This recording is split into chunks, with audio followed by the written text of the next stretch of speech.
This is CNN. On Wednesday, May 10th, the most trusted name in fake news held a town hall for former President Donald J. Trump. Here's how it started. President Trump, thank you for your time here tonight. We got a great crowd here in New Hampshire, a lot of voters with a lot of questions about what your 2024 term would look like, what another Trump term would look like. Yes, voters have questions about a potential second Trump term. So what would CNN's first question be? About immigration, the economy, foreign policy? But you were also under active federal investigation for trying to overturn the 2020 election results. Your first term ended with a deadly riot at the Capitol, and you still have not publicly acknowledged the 2020 election results. Oh, you thought this was a town hall about 2024? No, it's just CNN being CNN. When you look at what happened during that election, unless you're a very stupid person, you see what happens. A lot of the people in this audience, and maybe a couple that don't, but most people understand what happened. That was a rigged election. Even if you just look recently with the 51 intelligence agents, that made a 16-point difference. If you look at the FBI, if you look at the FBI and Twitter, they call it Twitter files, made a big difference. If you look at Mr. President, back to what you just said there, though, it was not a rigged election. It was not a stolen election. Well, Trump didn't say stolen. He said rigged. There's a difference. But facts first, right, CNN? Anyway, Trump is referring to several things that helped to tip the scale in Biden's favor. First, the Biden campaign, reportedly led by Antony Blinken, spurred the idea of an open letter that was signed by 51 former intelligence officials, claiming that the Hunter Biden laptop story was Russian disinformation. A lie that CNN gladly helped disseminate. Does it surprise you at all that this information Rudy Giuliani is peddling very well could be connected to some sort of Russian government disinformation campaign? Well, we know that this whole smear on Joe Biden comes from the Kremlin. It came from the Kremlin? No, it came directly from Hunter Biden's abandoned laptop. But whatever, liar. Then the FBI warned Twitter and other social media companies about potential propaganda right before the election. Here's Mark Zuckerberg. The FBI, I think, basically came to us, some folks on our team, and was like, hey, just so you know, like, you should be on high alert. We thought that there was a lot of Russian propaganda in the 2016 election. We have it on notice that basically there's about to be some kind of dump of that's similar to that. So just be vigilant. And with that, not only did Facebook and Twitter suppress a legitimate and important story published by the New York Post, which is the fourth largest newspaper in the country, but then Twitter locked out the New York Post from their account for 2 weeks. So yes, there's some legitimacy to Trump's statement. Does it bother you that he keeps talking about 2020 and not 2024? I'll ask you first. This is Jonathan Leslie. He's 40, Republican, voted for Trump twice. How do you feel about those lies? So I feel like part of it's also the media narrative, as you guys asked him the first question at the town hall about the 2020 election, rather than current stuff. So don't you think he could say it's time for me to start talking about 2024 and not lies that aren't true? Couldn't the media ask him a question about 2024? Well, there were questions, but you're right, that was the first thing, but that's something that was on our mind.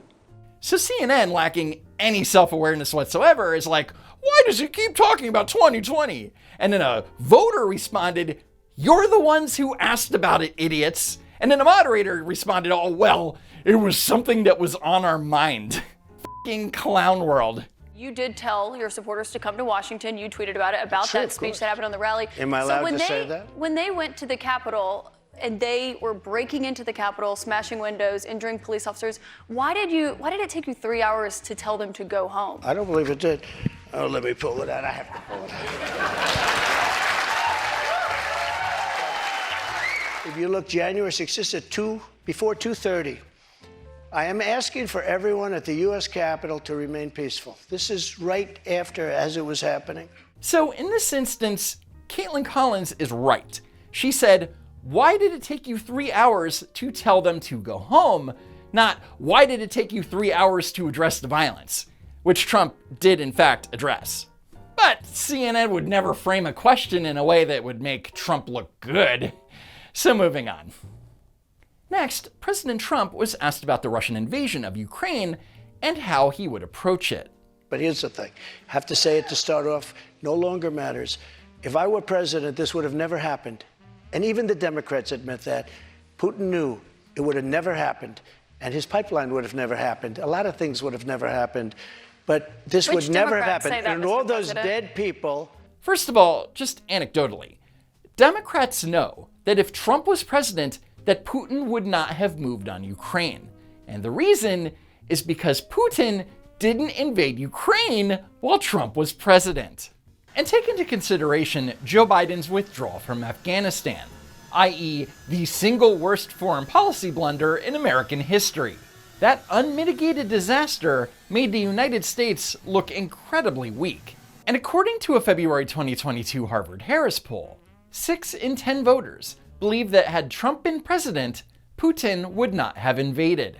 Mr. President, I should know, I don't know any Democrats who have said they don't believe Putin would have been invaded if you were president. I didn't know any Democrats who said that. Except in the Harvard-Harris poll, 38% of Democrats surveyed believe that Putin wouldn't have invaded Ukraine. But great job, Kait-LYIN. You're doing God's work. If I'm president, I will have that war settled in one day, 24 hours. How would you settle that war in one day? Because I'll meet with Putin, I'll meet with Zelensky. They both have weaknesses and they both have strengths. And within 24 hours, that war will be settled. It'll be over. It'll be absolutely over. Do you want Ukraine to win this war? Do you want Ukraine to win this war? How about letting Trump answer the previous question without you interrupting him? I don't think in terms of winning and losing. I think in terms of getting it settled so we stop killing all these people and breaking down this country. Now, what do you, can I just follow up on that? You said you don't think in terms of winning and losing. Mr. President, can I just follow up on that because that's a really important statement that you just made there. Can you say if you want Ukraine or Russia to win this war? I want everybody to stop dying. They're dying. Russians and Ukrainians. I want them to stop dying. And you see, that is how a real president should be approaching the conflict. But instead, we have Joe Biden. Sad, really. I'll have that done in 24 hours. I'll have it done. You need the power of the presidency to do it. But you won't say that you want Ukraine to win. You know what I'll say? I'll say this. I want Europe to put up more money because they're in for 20 billion. We're in for 170, and they should be. And they should equalize. They have plenty of money. They should equalize. I got with NATO. But I'm asking when I sat down, I got them to put up. I'm asking you about Ukraine now. He's talking about Ukraine, you dummy. God, she's so bad at this. Let's talk about what's happening in Ukraine, Mr. President. I want Europe to put up more money because they're laughing at us. They think we're a bunch of jerks. We're spending $170 billion for faraway land, and they're right next door to that land, and they're in for 20. I don't think so. And of course, the Democrats spun Donald Trump's answer, which was one of the most reasonable things he's ever said, into Donald Trump is pro-Russia. Donald Trump was asked 3 times if he wanted Ukraine to win the war against Russia. 3 times he refused to answer. And then CNN stated, Trump won't commit to backing Ukraine in war with Russia. Right, because Trump knows that if you're completely impartial to one side, that you're not going to get a good outcome when it comes to peace negotiations. It's called diplomacy. You know, unlike dumbass Joe Biden, who immediately started calling Putin a war criminal just weeks after the invasion started. Do you believe that Putin is a war criminal? He's responsible for the deaths of thousands of Ukrainian men and women and civilian children. I think it's something that should not be discussed now. It should be discussed later. Because right now we have to get a war. If you say he's a war criminal, it's going to be a lot tougher to make a deal to get this thing stopped. Because if he's going to be a war criminal where people are going to go and grab him and execute him, he's going to fight a lot harder than he's fighting, you know, under the other circumstance. That's something to be discussed at a later date. Again, another reasonable answer, right? And notice that he didn't say, nah, he's not a war criminal. And again, the Democrats tweeted, here's Donald Trump refusing to say whether Vladimir Putin is a war criminal. It doesn't matter that Trump said that he would negotiate the end of the war. It doesn't matter that he said he wants everyone to stop dying. No, the Democrats are leaving out important context. Why? Because that's what warmongers do. Thanks, Democrats. Some of your Republican rivals have criticized you for not fulfilling the promises that you made on the campaign trail, like finishing the border wall. So how did voters know that you would get those done if you're reelected? I did finish the wall. I built a wall. I built hundreds of miles of wall, and I finished it. And then I said, we have to build some more because there are areas like water going through a dam. There are some areas where a lot of people are coming. You close up one, and they come into another. And we started another 100 miles of wall. Okay, you can't say that we finished the wall, but we started another 100 miles of wall. That makes no sense. You built about 52 miles of new wall when you were in office, Mr. President. It wasn't the complete wall. One other thing that with immigration, but I have to respond to that. With your immigration, it was only about 52 miles of new wall. This is what she does. So Kait-LYIN Collins is claiming that only 52 miles of new wall was built, but Kait-LYIN is misinformed. On February 5th, 2021, Customs and Border Patrol announced that a total of 452 miles of Trump's very recognizable border wall system had been built. And Trump said, "I built hundreds of miles of wall." And Kait-LYIN Collins tries to undermine him by saying, "But only 52 miles of it was new wall." I built hundreds of miles. Some of the wall was up there, and it would be laying on the ground, rusted, rotten steel, rusted, rotten wood, and what the radical left crazy Democrats did, if there's a piece of wood laying down, they consider that a wall. I built 30-foot walls that go down 7 feet into the ground. And with that, it's safe to say that if CNN wanted to be honest, and why would they, at the very, very least, they would have had Collins say that 400 miles was replacement wall. If there was a little piece of wood sitting in the ground, they said, oh, he's not building a wall. We already had a wall. Because this is the game. They're a party of disinformation. It's not a game, Mr. President. It's about 52 miles of new wall. One other immigration policy you had when you were in office. I built new wall. 52 miles, for hundreds of miles. CBP, Mr. What President. I did is I replaced other wall that was laying down, that was up and rotting in the ground for 30 years. Some of it was steel that you couldn't even see. Mr. President, it was only about 52 miles of new wall, but moving on another. And people say they don't trust CNN. Go figure. Next, Kait-LYIN Collins asked Trump what he would do to strengthen Medicare and Social Security. I'm just kidding. She asked him about the classified document scandal. One of those is the special counsel's investigation into classified documents that were found at Mar-a-Lago. Why did you take those documents with you when you left the White House? I had every right to under the Presidential Records Act. You have the Presidential Records Act. I was there and I took what I took and it gets declassified. Biden, on the other hand, he has 1,850 boxes. He had boxes sent to Chinatown, where they don't speak even English in that Chinatown we're talking about. God damn it, Trump. Just so you understand, I had every right to do it. I didn't make a secret of it. You know, the boxes were stationed outside of the White House. People were taking pictures of the GSA of the various people. I gotta stop you right there, though, because the Presidential Records Act, which is not well known to a lot of people, I read it. It does not say that you can take documents with you. It says actually that they are the property of the federal government. You negotiate. First, we have to address Kait-LYIN Collins being like, "But I read it. It doesn't say that. It doesn't say that." However, here's Harmeet Dillon on the matter.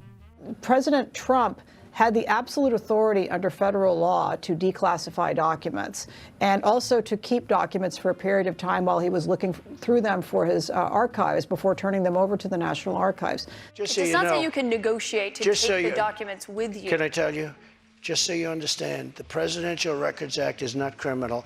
I took the documents I'm allowed to. You know who else took them? Obama took them. Nixon took them. Obama Reagan did not took take them. documents. Oh, he didn't? The difference here that I'd like to know, you referenced But you know Biden. who took them more than anybody is Joe Biden. He has 1,800 boxes, and nobody even knows where they are. 1,800, and nobody talks about him. Mr. President, that's not accurate. But actually, Kait-LYIN, it's pretty accurate.